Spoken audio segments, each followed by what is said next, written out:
I think it's pretty important that we highlight what's going on in South Florida right now because there seems to be some resistance to calling this what it is, which is the United States of America constructing a concentration camp. And I know, that is some pretty intense language to be tossing around with horrific connotations. But honestly, what else can you call it? I mean, they're using the name Alligator Alcatraz, which is pretty damn horrifying in its own right. But this so-called detention center is, I'm sorry, by definition, a concentration camp that is being built right now in the United States, in my home state.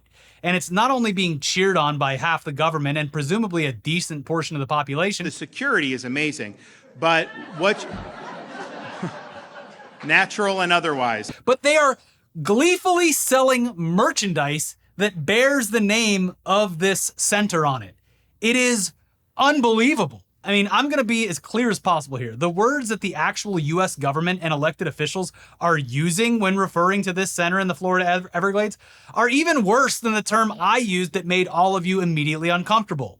And there are plenty of implications or stated intentions that go well beyond the cruelty we've already seen in the past few months. So let's start with the basics here. The so-called Alligator Alcatraz was jokingly pitched by members of the GOP as inescapable because of the wildlife that surrounds the location, meaning it's part of the threat to anyone being sent there that they could be eaten alive by alligators or pythons if they tried to escape, or if they just happened to be outside at all. Yeah.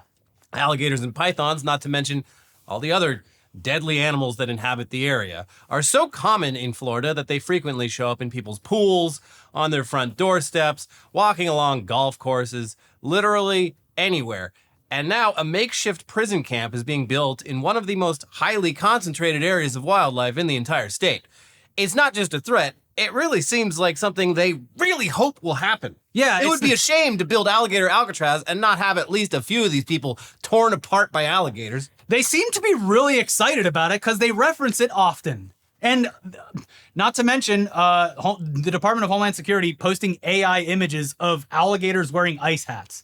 It's gross. So when the idea for this camp was pitched by Florida's Attorney General James Uthmire a few weeks back, he used these threats as a way to entice the federal government to greenlight this project, alongside some B-roll and attempts at manly posturing, and of course, a butt rock soundtrack to go along with it. General James Uthmire here at the Miami-Dade Collier training facility. This is an old, virtually abandoned airport facility right in the middle of the Everglades. Alligator Alcatraz. You don't need to invest that much in the perimeter. If people get out, there's not much waiting for them other than alligators and pythons. Nowhere to go, nowhere to hide. Yeah. We live in a Paul Verhoeven movie. Yes. Like, what was it last week when I referenced that eventually they're going to make mandatory service for citizenship? Like, that's literally out of Starship Troopers. Yeah, and the problem is, like, half the country thinks that's cool, actually. And does not recognize that they're making fun of you. Yeah, well, apparently the Trump administration and Florida Governor Ron DeSantis, they loved the brutality of this idea, and they decided to go ahead with plans to bring Alligator Alcatraz to life. And not only is it horrific and inhumane, it's also pointlessly expensive and environmentally disastrous. But that almost seems quaint in the face of the abject cruelty that it represents. Now, there are a few things that I'm going to point out, having grown up in Florida, that I haven't seen other news outlets mention, and we'll get to those in a second, but here's CBS News from last week when the project was officially approved by the administration. Homeland Security Secretary Kristi Noem said Monday the federal government will fund an effort by Florida to set up immigration detention centers, which include a proposed site in the Everglades that state officials have dubbed Alligator Alcatraz. Noem said the detention facilities in Florida will be funded in large part by the Federal Emergency Management Agency's Shelter and Services Program, an initiative created by Congress to support groups and cities receiving migrants and asylum seekers released from federal custody along the U.S.-Mexico border. Under President Trump's leadership, we are working at turbo speed on cost-effective and innovative ways to deliver on the American people's mandate for mass deportations of criminal illegal aliens, Noem said in a statement to CBS News. We will expand facilities and bed space in just days, thanks to our partnership with Florida. Okay, so right out the gate, this project is immediately offensive. They're using FEMA funds to build and maintain this camp. And not just that, FEMA funds that were intended to help migrants and asylum seekers who came to the U.S. after escaping violence and poverty in their home countries. It's also the same program that, despite being a relatively small line item on a much larger budget, Republicans took issue with last year, as if it were stealing funds away from people affected by natural disasters. Real Americans. Yeah, now they're not so upset about it, and they're also not upset because before it was helping migrants and asylum seekers, and now it's punishing them. Yeah, they like that better. So, yeah, it's being repurposed to build prison camps in South Florida. But back to the article. On Monday, Florida Attorney General James Oathmeyer announced the federal government had approved the state's plan to build Alligator Alcatraz and other facilities that he said could collectively house as many as 5,000 detainees. He said the facilities could start receiving detainees early next month, calling them temporary. There's really nowhere to go. If you're housed there, if you're detained there, there's no way in, no way out, Oathmeyer said in an interview with conservative commentator Benny Johnson, describing the Alligator Alcatraz facility. Great. So how much is this ultra cost-effective and totally normal prison camp where migrants and anyone else the administration deems illegal, where all they'll be concentrated into one large group? How much is it going to cost? Well, it is a total steal at just $450 million a year. And if you are opposed to that or the very existence of this camp, well, too late.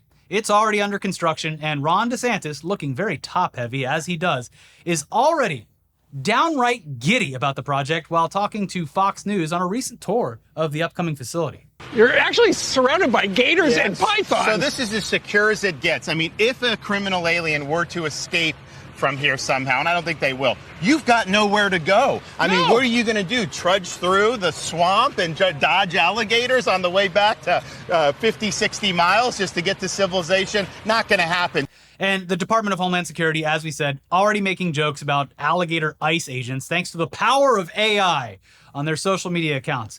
It is wild that this form of fascism is completely represented, at least visually, by artificial intelligence. Well, it's time is a flat circle. I mean, you'll find that you go back to the original fascist period, and their aesthetics, their taste in art was just very, very bad taste, poor taste. And here we have just the most tasteless fucking garbage imaginable, and they're lapping that shit up. They love it. The implication that they keep promoting, and especially with this image, is they have honestly a kind of a desire for alligators to eat human beings. Yeah, no, they want it to happen. They might just make it happen and say, whoops. Uh-oh. Well, at least those alligators were there to do the thing we wanted them to do all along. And the thing that we've been projecting that about for weeks now. I mean, it's honestly shocking how inhumane and dark all this is. But it's not just DeSantis and Kristi Noem who are eager to get this facility open. Trump himself is making the trip to christen the camps and presumably somehow thank God for them while giving credit to the Lord above for their speedy construction. His visit's supposed to take place on Tuesday after this video goes up, and I can't even imagine the speech or what the photo ops are going to look like. And just, I mean, recently when he was thanking God about the strikes in Iran. Thank you, God. It's like... Big shout out to God. Anyways, here's ABC News with a slight preview based on statements from White House press secretary and noted Christian, Carolyn Levitt. She's got that big cross. Mm-hmm. President Donald Trump will travel to the new Alligator Alcatraz Migrant Detention Center in Florida's Everglades on Tuesday. Levitt said Trump's visit will be a chance for the president to tout the funding for more detention facilities and efforts to enact Trump's mass deportation policy that are in his mega bill that the Senate could vote on Tuesday before sending to the House before Trump's 4th of July deadline. I mean, and yeah, we'll get to the latest on that big, stupid bill in a minute. But the reporting continues. I think his trip to this detention facility actually underscores the need to pass the one big, beautiful bill because we need more detention facilities across the country, Levitt said. When asked about the remote and dangerous location, Levitt said that it was a feature of the facility to help prevent detainees from escaping. Well, look, when you have illegal murderers and rapists and heinous criminals in a detention facility surrounded by alligators, yes, I do think that's a deterrent for them to try to escape, she said.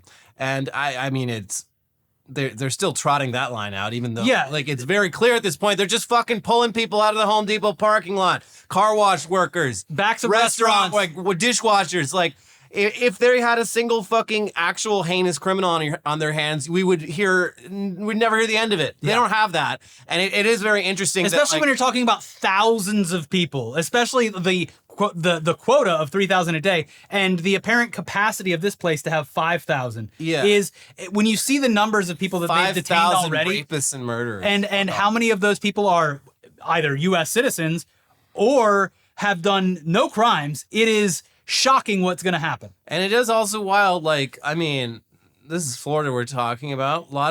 They already have criminals, natural born criminals, and the idea of putting them in a fucking Everglades death trap has never come up. But the second we're like doing mass deportations of fucking grandmas, then it's time to build this fucking Bond villain ass shit. It's all like the speed at which they've successfully dehumanized these human beings to their constituents is I can't believe it. I'm just shocked. I mean, they were pretty primed for it, I'd say. Anyway, there were protests this past weekend, and while people were concerned about the treatment of the human beings who will be housed in there, most were concerned about the environmental impact, which, okay, I mean, sure, I guess if that's the only true legal recourse that we have here, fine, then sue the government for violating the Endangered Species Act. I hope it works. But we need to keep in mind that despite the constant insistence from people like Trump, Kristi, Noem, and Stephen Miller that agents are only detaining hardcore criminals who have committed horrific crimes, the very obvious truth, is that ICE agents have been and continue to raid soft targets like farms, restaurants, construction sites, home improvement stores, etc., because it's the easiest way for them to meet the unattainable quotas that have been demanded by Stephen Miller. Yeah. I mean, Stephen Miller, like a month ago at this point, was like, why aren't we raiding 7-Elevens and Home Depots? Like, he just said it out loud. And that's what kicked off the LA shit that continues to this day. Yeah, but allow me to return to the point I was going to make. It really seems like a lot of coverage, aside from really glossing over the fact that they're building what could be referred to as a concentration camp in Florida, and while constantly repeating the direct threats of death by wildlife that await any prisoners who dare escape, or just simply go outside at all in an area they're unfamiliar with, where wildlife outnumbers everyone 100-1. People really seem to be forgetting that Florida's weather is much deadlier than alligators and snakes. People die from the oppressive heat and humidity all the time. And we simply have to assume that the living conditions for these human beings will not be sufficient for them to maintain a healthy body temperature. They'll have little to no relief from the punishing conditions that are made even worse by the swamp surrounding them and the lack of tree cover. This is happening in the middle of summer. It's going to be blisteringly hot, disgustingly humid. It's a recipe for disaster. People have already died in ICE custody. One of them happened just this past week in, of all places, Florida. And the victim was a 49-year-old Canadian citizen and lawful permanent resident of the United States for 30 years.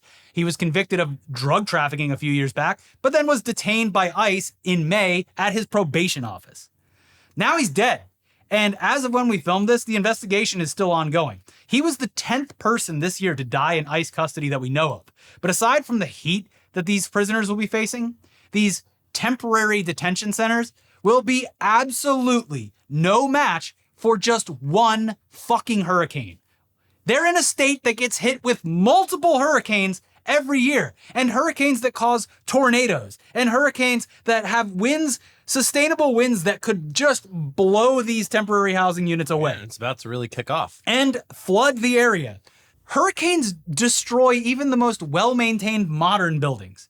How do you think people and temporary housing will fare in the Everglades with little to no access to emergency resources and seemingly no plan to evacuate potentially thousands of people? And again, that's just the wind damage. The flooding will be catastrophic, and that'll bring those deadly animals face to face with the people being housed there. The whole idea is fucking doomed. And I cannot help but wonder if the people in charge have even anticipated this, or if it's just part of the plan. Yeah. I mean, will they absolve themselves of guilt because of an act of God?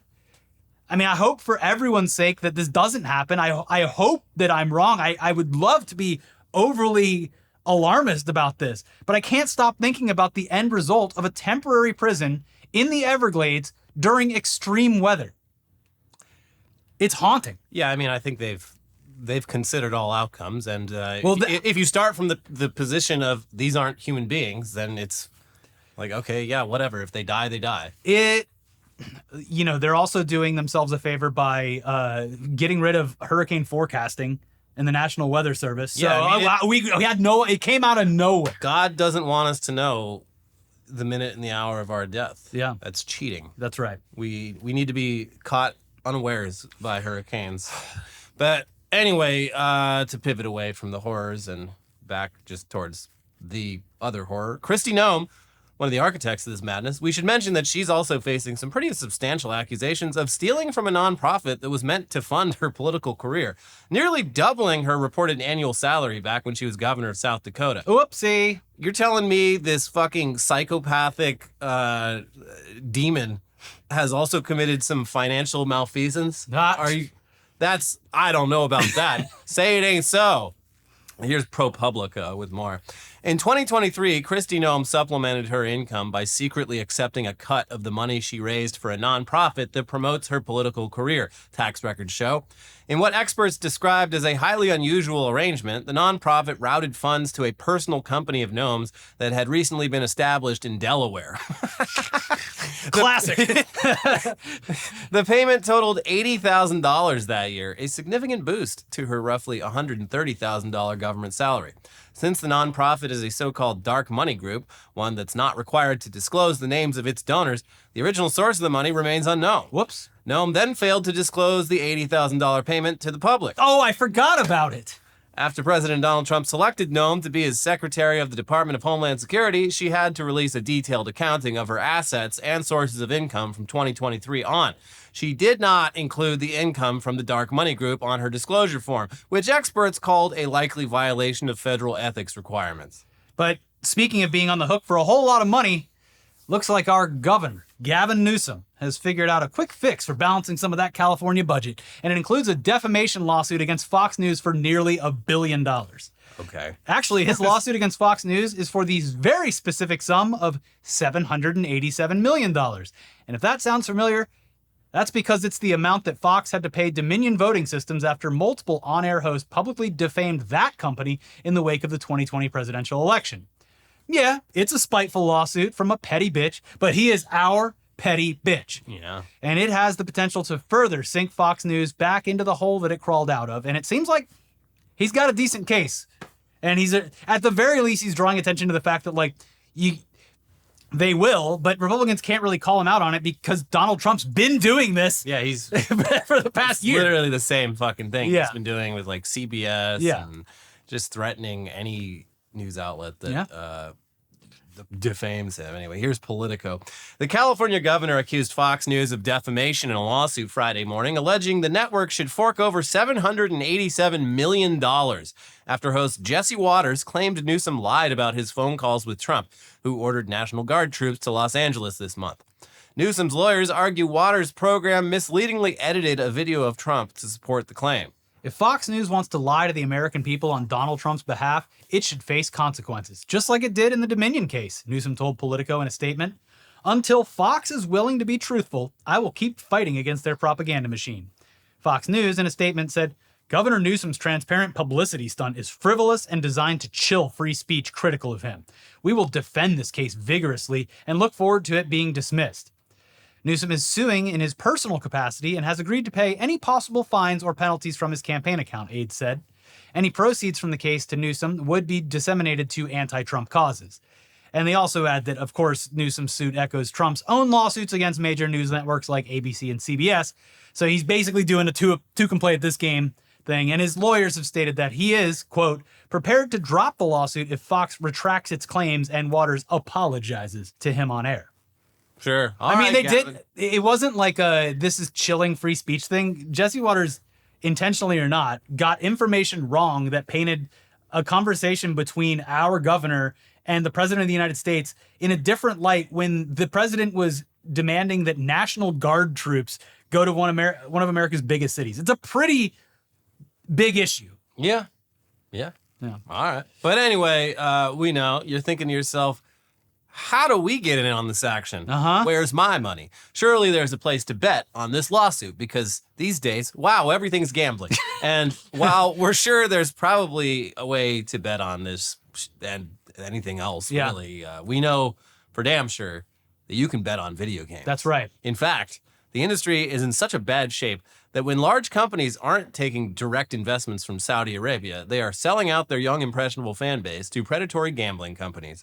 It's pretty weird when you see the gambling odds and certain bets on literally every piece of sports media these days, but it's honestly kind of shocking that one of the largest gaming companies is now getting in on the action. Yeah. Riot Games has announced that they're going to dip their toes into the gambling business, but they're promising to, they're going to do it the right way. They're going to somehow ensure that kids don't develop a crippling gambling addiction along the way, even though pretty much all of Gen Z and below have barely known a world without loot boxes. Still, this is a recession indicator if we've ever seen one. Yeah, the esports has finally gone into we're not only accepting gambling because it's already been happening, we're kind of endorsing it by doing it through official channels. Yeah, I mean, like, so that we can get a cut. I don't look at Twitch that often. I don't look at really TikTok that often. I'm kind of culturally more and more cut off with each passing day. But when I do catch glimpses of like the wider culture and I see how many fucking steak ads are on literally fucking everything, yeah, I find it very strange. Yeah. Well, here's PC Gamer with more. Riot Games believes that building the future of esports means investing in a sustainable ecosystem, not just for today, but for the long run. Riot's president of publishing and esports, John Newsome, said today, and that's why the studio has decided to open the door to betting sponsorship opportunities for Tier 1 League of Legends and Valorant teams in the US and EMEA. We know sports betting isn't for everyone, and that some fans have strong feelings about it. And we respect that, Needham wrote in today's announcement. However, however, the reality is that betting activity already exists around our sports and will continue whether we engage with it or not. So after all, why shouldn't we? Why shouldn't we? Yeah. Like I said, they want to get in on some of the action. Where's Daddy's cut? Why should we leave money on the table? You freaks already have crippling gambling addictions. Yeah. It is much more detrimental to gaming in general that it's being endorsed by one of the biggest companies, and others will follow suit if they haven't already. But like specifically games like League of Legends, like that is a game for. I know it's a professional esport, but like kids play that game. It's so funny. Like 5 years ago or whatever. Before, it was maybe even longer than that. Yeah, COVID's a time warp. But like, yeah, I used to be like, yeah, it is kind of silly that you can't like put a bet down on a sports game. Like, come on, guys, let's. And now I'm like, I am this shit. You see, in theory, it works one way. In practice, it turns out, it's a nation of Smeagol's, and they can't be trusted with this shit. Yeah, we've seen in the most American way possible, the most capitalist way possible, from the second that regulations were pulled back even slightly on gambling, how fast it has worked its way into every aspect of entertainment. Yeah, ESPN is just it's more of a gambling channel now than a sports channel. It constantly is just odds on the screen and commentary about those odds. Yeah, no, like if you are a gambling addict, even if you have, your shit under control and you've sought the proper therapy and whatnot, you can't really interact with large chunks of the wider pop culture anymore because you're constantly being triggered about like gambling in places you previously were not. Even on Instagram, like all the old, meme accounts and accounts that are doing like really just kind of like boring whatever content, like say for instance, like a account that posts like historic videos. Yeah. They all, like a lot of them that are on like the reels or that go viral have the like powered by steak logo on it. For what? You're showing a video of fucking like Albert Einstein. That's what I've noticed recently, and I find it very strange. Like they're not even shouting shouting it out, it's just like a constant reminder. Hey, you could be gambling right now. Yeah, right now you could be It's gambling. fucking 'Cause weird. We bought every account on Instagram and put our logo on every piece of content that you see constantly. Yeah, we can't be trusted with this shit. No. It's like, it's really bad. That's why Vegas was perfect. Yeah. You gotta leave most of the time. You gotta go there to gamble. It's like you had Vegas and Atlantic City, and like people still fuck their lives up all the time, but at least you had to go somewhere and you Yeah. had to leave. Yeah. Now it's like, dude, in your fucking pocket, you could lose your life. Also, it was one of the only cool things we've ever done for Native Americans is say, hey, we're going to let you exploit us this time. Yeah. And now it's not special anymore. Well, in Florida, though, the Seminole tribe does run the only legal sports betting app. Oh, that's cool. Good Yeah. for them, I guess. Because I think they own like Hard Rock outright now. Like they own all of Hard Rock. Oh, hey, they're doing great. Anyway, the Riot guy, he goes on to say that the teams were the ones requesting it, actually. They kept being like, hey, everyone wants to gamble. Please, will you please let them gamble? Yeah, the Uber Eats orders are getting out of hand. Yeah, I mean, the gaming industry has been dying a slow death since COVID. I guess the Saudi money, along with the dedicated gaming district in the country, wasn't enough. The reporting continues, there sure does seem to be a lot of money on the table. Needham cited figures provided by sports technology company Sportradar, saying the total betting turnover on League of Legends and Valorant esports hit $10.7 billion worldwide in 2024. But 70% of betting across all sports, not just esports, is made in unregulated markets with unlicensed bookies. And Riot figures it's better for all involved if it moves to allow betting sponsorships thoughtfully, carefully, and with the right protections. Wow. This is going to be so outrageously corrupt, especially when gamers these days are nowhere close to pulling the same level of income as athletes in other sports. They're going to have a large incentive to fucking throw games. Yeah, I mean, these are like 19-year-olds. Yeah, and you have like, what, 5 years as a professional gamer before like your hand-eye coordination starts to fade a little bit? Like, it's going to be corrupt as fuck. Plus, people are fucking psychopaths. Not to like bring the reality of the situation in here, but it is a harsh reality that when you bring money, especially this much money into something, violence can follow. And as people have pointed out online, there are far less protections for these elites. Yeah, this is a phenomenon right now. I mean, with all sports, but like especially college sports, you have these guys who are like 19 years old, and you know they used to like be able to read about themselves on the internet without just 90% of it being like 60-year-olds yelling at them Or for, death like, threats. Like, I placed this prop bet on you and you fucking, I'm going to kill you. You blew it. Yeah, like for me. Like college athletes and gamers, it's like they're way more accessible than other professional athletes. Like it's fucking scary. It adds a very scary like parasocial layer to what's already a pretty parasocial sort of arrangement. It's a horrible idea all around, and we are aware that gambling is totally inescapable these days when it comes to sports in general.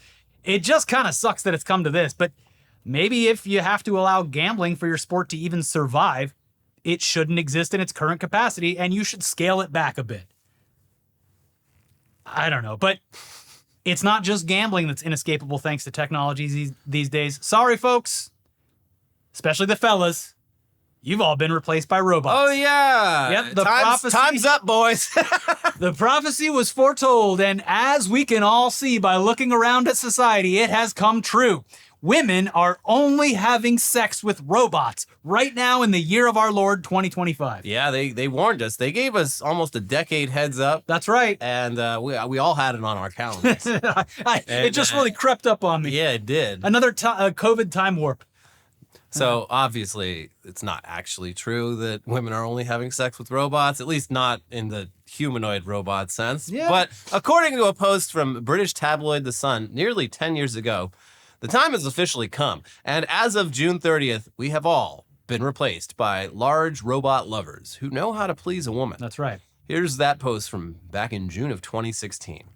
Revealed, women will be having more sex with robots than men by 2025. Damn, the modern day Nostradamus over there at The Sun nailed it again.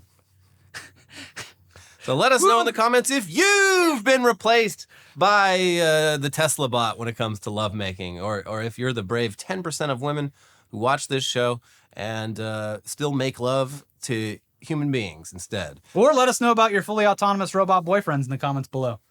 You know, the Sun was like, robots are going to be having more sex with women than men in 2025, but they failed to consider that it was actually just Elon Musk dressed up like the Tesla bot that was having sex with all of the women in the world and spreading his seed around, like Genghis Khan. They think they're pregnant with cyborgs. No, that's an Elon Musk baby. Yeah.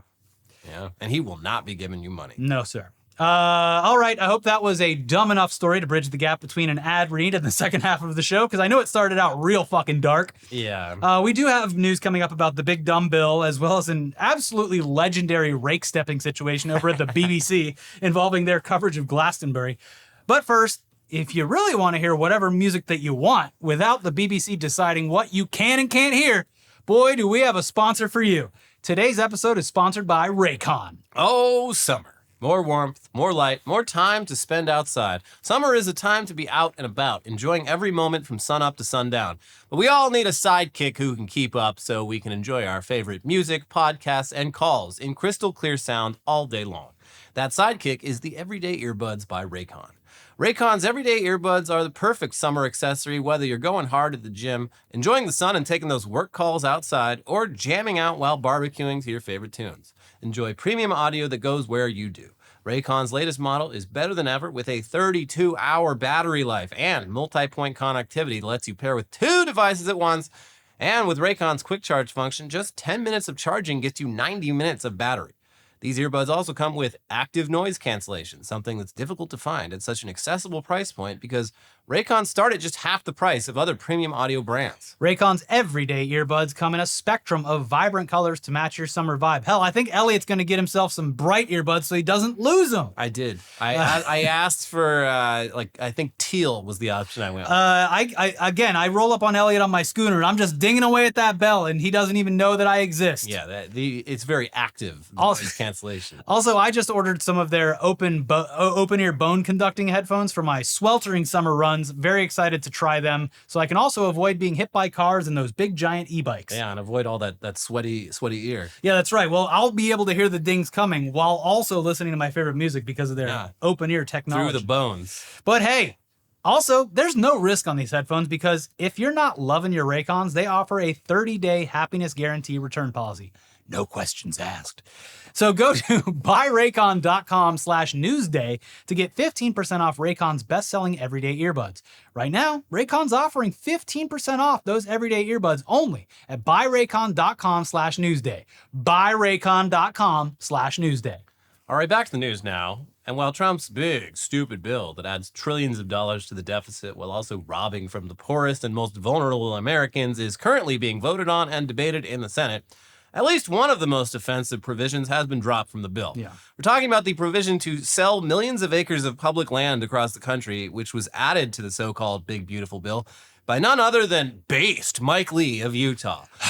That's the same guy who, just 2 weeks ago, joked about the assassinations of a Minnesota politician, his wife, and his dog. Those folks were actually laid to rest over the weekend, and the funeral was notably not attended by the president. Which is very strange. Yeah, but I think everyone there wouldn't have wanted him there anyway. Yeah. But, we still have not heard an update. It sounds like he, to this day, never called anyone in Minnesota to even express his condolences. Doesn't care at all. But anyway, back to the bill. The now canceled provision would have required the Bureau of Land Management to sell as much as 1.225 million acres of public property in 11 western states.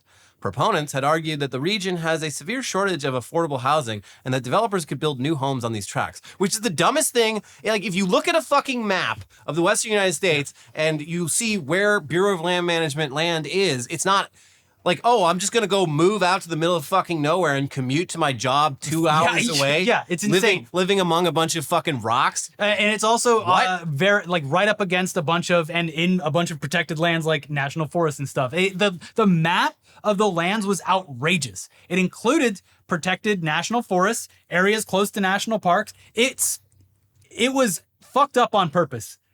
Honestly, it almost seems like it was added to the bill intentionally to draw a bunch of negative attention so that people could count it as a win when it was inevitably removed. While the rest of the bill and its cuts to social programs in favor of tax cuts for the rich could stay intact. Everyone was like, we did it! We did it! We got the impossible to pass provision cut out of the bill that was never gonna fucking make it anyway. Yeah, it's the old standards and practices trick. Yeah, it's the duck in the video game. Just remove the duck and we're fine. No, this was like offensive to everyone, rightfully so. And based Mike Lee was like, all right, fine.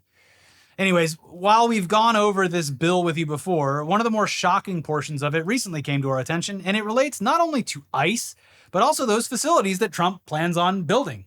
And more coming, apparently. The current annual budget for immigration and customs enforcement is around $10 billion. And if this bill passes in its current form, that budget would balloon to around $150 billion over the next 4 years, which is absolutely insane.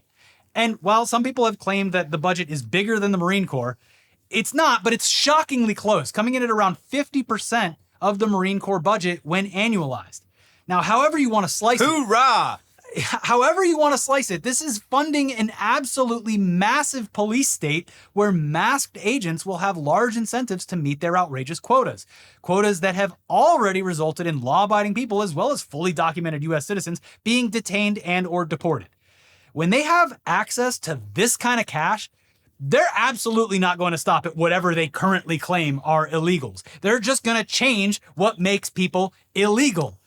And we've already seen how eager they are to denaturalize people who are here legally. I mean, Carolyn Levitt mentioned Zoran today. Yeah, no, about like, oh yeah, we're going to look into see if we could do that. Yeah, we're going to try, even though he's lived in the U.S. since he was a child and is a U.S. citizen, we're going to, it just doesn't seem like he should be. And based on, like, I know we've talked about it already, but like based on how fast everything has moved, this could happen really fast, where they're just start picking people who are against them politically and saying, oh, you're denaturalized, get out of here, and go down to fucking Alligator Alcatraz.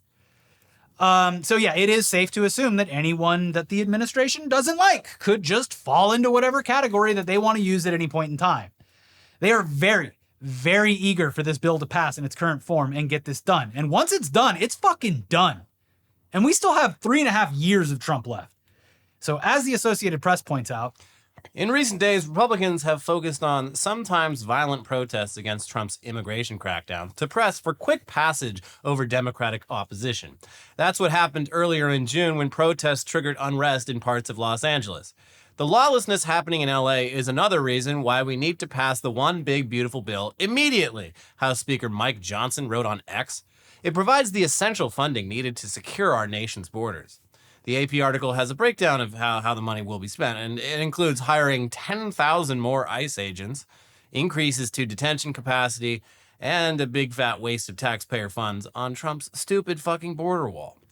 Which is also insane because he was just claiming a few weeks ago without evidence that there were 0 illegal border crossings in recent weeks, which, I mean, if true, would make the $45 billion allocated to a border wall and infrastructure seem pretty fucking stupid. Yeah, I mean, according to you, it's already working without the $45 billion wall. You just put it up so you can look at it. Yeah. Also, what about the crumbling infrastructure just around the country that fucking bridges are falling over? People actually use? Yeah.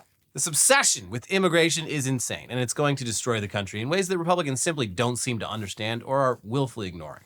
And it should go without saying that this administration just spent the last 6 months claiming that the deficit was going to destroy America.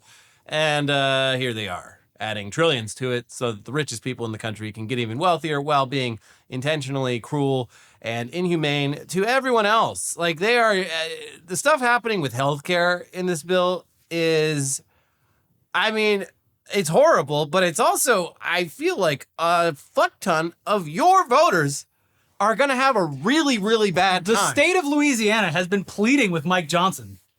Like, but it doesn't matter because as we saw, who was, like, there was a couple that went against Trump, the Trump bill over this weekend, and he's just like, oh, that's it, you're going to get primaried. Like, the threat is always there. Tom Tillis? Yeah, and he's like, well, I'm just going to retire. Caved, yeah. But that leaves a power vacuum for that guy who posts on the Nude Africa boards to jump in. Oh, yeah? Yeah, he's going to be back. So Mark Robinson. that's right. Yeah, he's gonna be Mark Robinson coming soon, baby. He's been in his goon cave for the last 8 months, building up his power level. That's right. He's almost over 9,000. It's over 9,000. Yeah. Please call your senators. Just to yell at him. It's Yeah. fun. You should try it. But let's move on now to a story from this past weekend's Glastonbury Festival. If for some reason you're not familiar with the Irish rap group Kneecap, well, what are you doing? They're fantastic. If you want to get caught up on their whole story, there is literally a movie about their origins and political viewpoints starring all the members of the band alongside Michael Fassbender. But for a quick recap, they are very outwardly supportive of Palestine, as are a lot of people from Northern Ireland who have, quite the history with someone violently occupying their land and trying to destroy its history. Mm-hmm. They played Coachella this year. They spoke about Palestine while the screen behind them said phrases like, "Fuck Israel, free Palestine," and that the genocide is being enabled by the U.S. government who arm and fund Israel despite their war crimes. No lies detected. This performance, of course, blew this group into superstardom because of the outrageous reaction from people like Sharon Osbourne and the UK government. So this past weekend was Glastonbury Fest over in England, and Kneecap were scheduled to play, and boy, did they perform to an absolutely massive crowd filled with a ton of Palestinian flags and a screen behind them once again supporting a free Palestine. Though you wouldn't know that based on the BBC's coverage of the event, because apparently out of an abundance of caution, the BBC switched from coverage of Kneecap's set to a set that they assumed would be much more tame. They're like, all right, let's flip through, let's see who else is playing, and boom, we got punk duo Bob Vylan. And yeah, the BBC kind of ate shit on that one because during the broadcast, not only did Bob Vylan draw chants from the crowd for a free Palestine, they also got the crowd going with a chant of death to the IDF, resulting in just a massive rake-stepping performance from the BBC and launching yet another group into worldwide fame. Not that either of these groups were small when these controversies happened, but it does take a lot to move the needle here in America specifically, where these days, most people are openly hostile to music that challenges them in any way. And now they're on everyone's fucking radar. I had never heard of Bob Vylan, and I was like, well, pretty good stuff. yeah. Hey, I'm listening. Yeah. You have my attention. Thanks, BBC. Well, now Bob Vylan have had their U.S. visas revoked, and they've been dropped by their agents, and they're facing a criminal investigation, all for calling out the war crimes committed by Israel. Crimes that are still playing out on a daily basis in ways that are so disturbing we can't even describe them here, but the latest is to basically lure hungry, defenseless people in by offering them food and then using that as an opportunity to massacre them. And this happens on a daily fucking basis, and it is clearly intentional. And they've found a way to make what was already one of the most evil things that's happened this century into something even more evil. Yeah. But hey, sure, it's definitely a bunch of musicians who are the dangerous ones. Yeah. We can't have musicians Saying things on stage. things. We can't have art being political. That would be too much. Anyway, here's NPR with more. The BBC and the annual Glastonbury Festival of Contemporary Performing Arts have come under criticism from the British Prime Minister and broadcasting regulator after a punk rap band led chants against the Israeli military during a festival performance which was broadcast live on Saturday afternoon. Top politicians quickly criticized the broadcaster's decision to air the performance, including Prime Minister Keir Starmer, who said that it contained appalling hate speech and that the BBC had questions to answer. In a statement on Monday, the BBC said it regretted not pulling away from the live stream. It said the anti-Semitic sentiments expressed by Bob Vylan were utterly unacceptable and added that it respects freedom of expression but stands firmly against incitement to violence. How is it like anti-Semitism has lost all of its meaning, and I don't think they fully understand the long-term damage they have done with that. Yeah. So the reporting continues and does add a mention of Kneecap's performance, which is also being investigated by UK police. The broadcaster had already decided not to broadcast the Glastonbury performance of Irish-language hip-hop band Kneecap live. The band has been critical of Israel in the past.